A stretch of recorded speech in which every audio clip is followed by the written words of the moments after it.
As you watch this segment, think about how normal cells grow and divide and how cancer cells behave.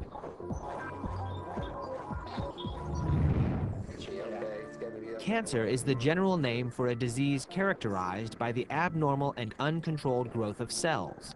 Often, cancer cells accumulate in one area of the body and form a growth called a tumor, like some of the dark spots on this woman's skin.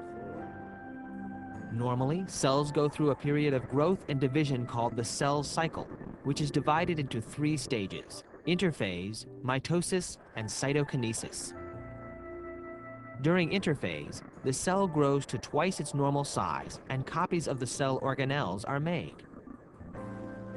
Also during interphase, the cell makes copies of its DNA through a process called DNA replication. As a result of replication, each new daughter cell will contain an exact copy of the genetic information from the parent cell. The second stage of the cell cycle is mitosis. During mitosis, a copy of replicated DNA is distributed to the daughter cells, and a new nuclear membrane forms around each region containing DNA. Cytokinesis is the final stage of the cell cycle. During cytokinesis, the cell membrane pinches off, forming 2 new cells. Each new cell contains half of the cytoplasm, roughly half of the duplicated organelles, and an exact copy of the parent cell's DNA in each nucleus.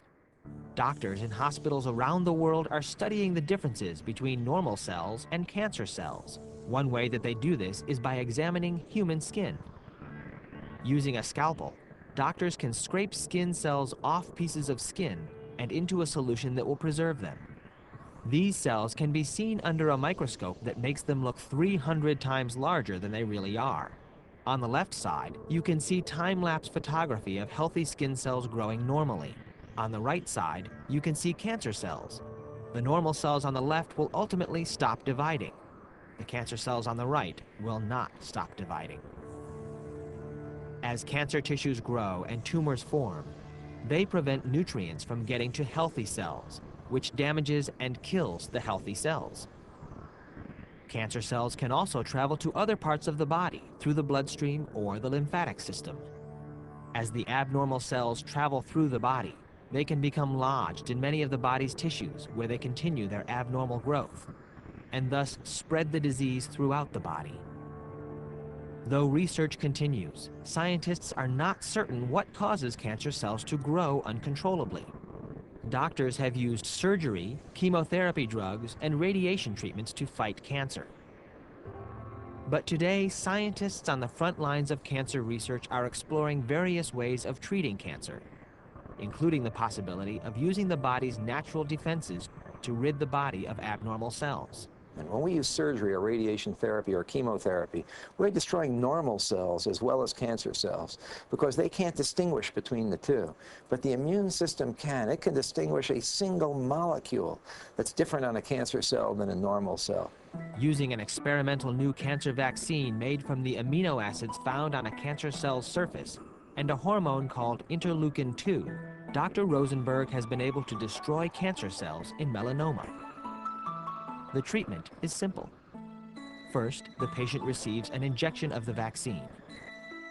The vaccine enables a specialized white blood cell to identify the cancer cells and attack them.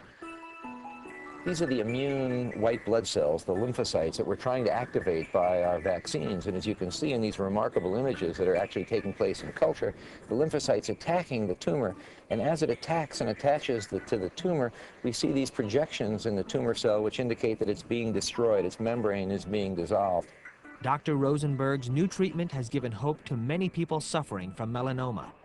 Some scientists hope that his technique may work in the fight against other forms of cancer. Scientific breakthroughs don't happen every day, but each new treatment gives both doctors and patients faith that one day we will beat cancer for good. How does normal cell growth differ from cancerous cell growth?